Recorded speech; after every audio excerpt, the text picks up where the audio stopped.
A while when we do these kind of events is I get to introduce somebody that I not only work for, but I am also a huge fan of.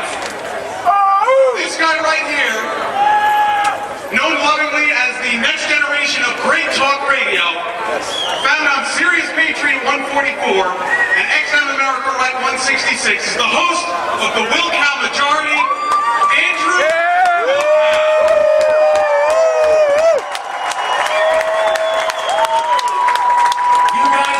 Speech in front of great columns, we'll give you one.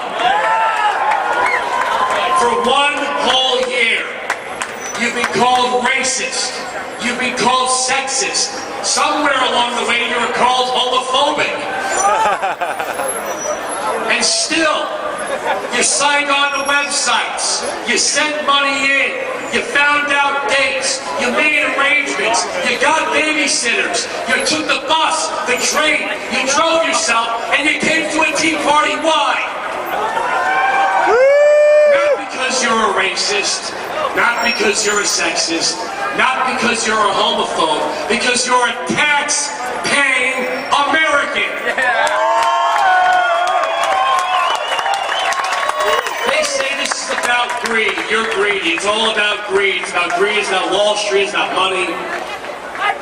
47% of people in this country that fill out those forms and mail them to Washington don't actually pay taxes. Paying taxes does not mean filling out a form. It means sending money to Washington and not getting it back. That's paying taxes. We've heard someone prominent in Washington say, time to be patriotic, time to get skin in the game.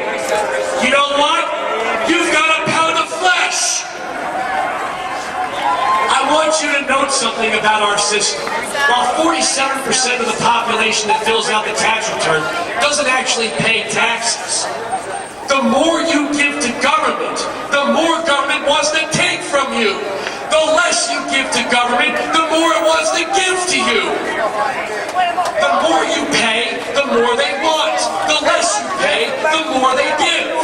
It's amazing. You work hard, and this is not about the so-called worker. The worker is anybody who works. How about the black guy that's hosting it?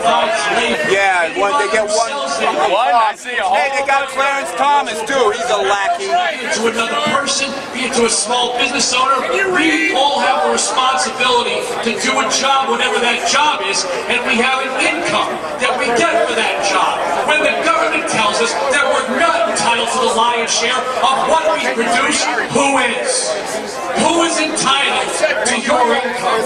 Who is entitled to your life, your labor, your capital, your property? What it is you get up in the morning to do?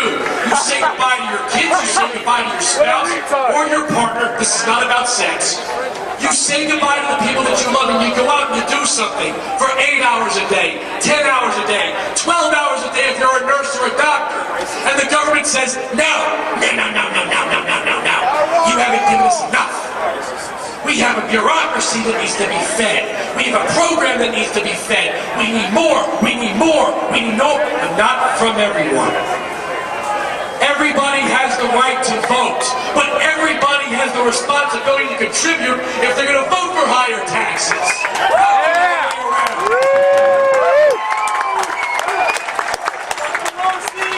We have a poison in this country, and that is a poison that comes to us when government says, trust us to deliver largesse.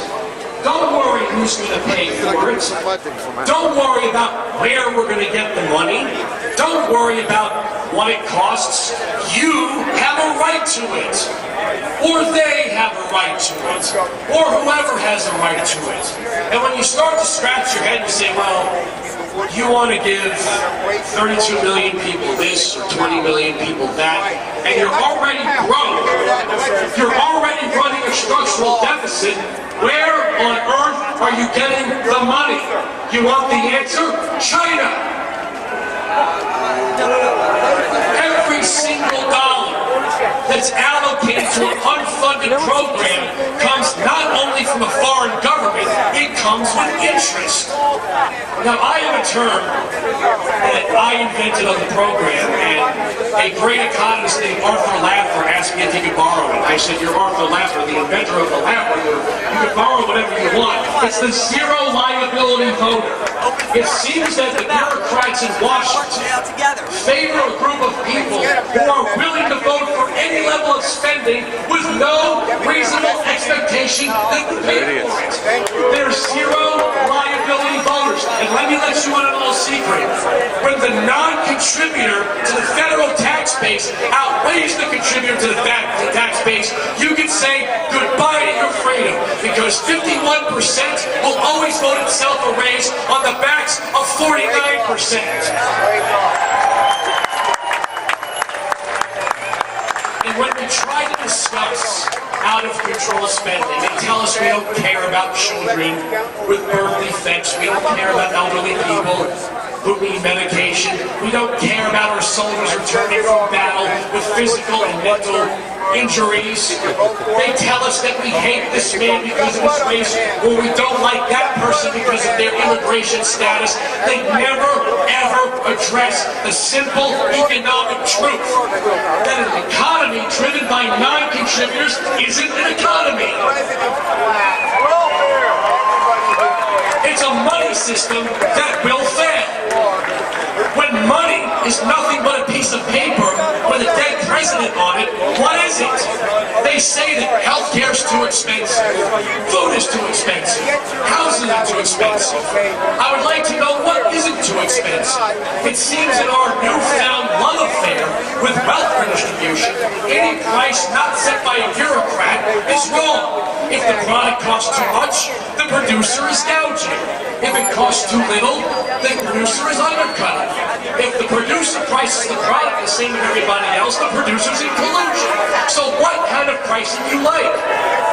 Is it supply and demand? Or is it just some evil thing that people do around a boardroom that punish so-called poor people? The reality is that when you create a group of people and you lull them into a false sense of security, that a government can solve all their problems with other people's money, you have people who are unwilling to address the rights of their neighbors. They say we don't like the poor. It's not about liking this life, but I gotta tell you, the people who aren't paying the taxes, they keep voting for you to pay higher taxes, really don't like you. If they did, they would say, hey, wait a second, my neighbor worked really hard. This isn't fair to my neighbor. But they say to themselves, my neighbor can afford it, so I deserve it. Where are they getting that from? Before I wrap up, I want to thank who came out, who made us smile, who gave up time and work to come here and stand at this intersection and say, we have paid enough. And we're not seeing our investment. Change nothing, hope that nobody noticed. I don't get it. We're out here making sure that we are the safest organization. I want to finish with this and need some help. I'm going to say we're right. You're going to say they're wrong. So I need some help. You ready? We'll try this one time. We're right. We're right. We're right. That's the end of the story.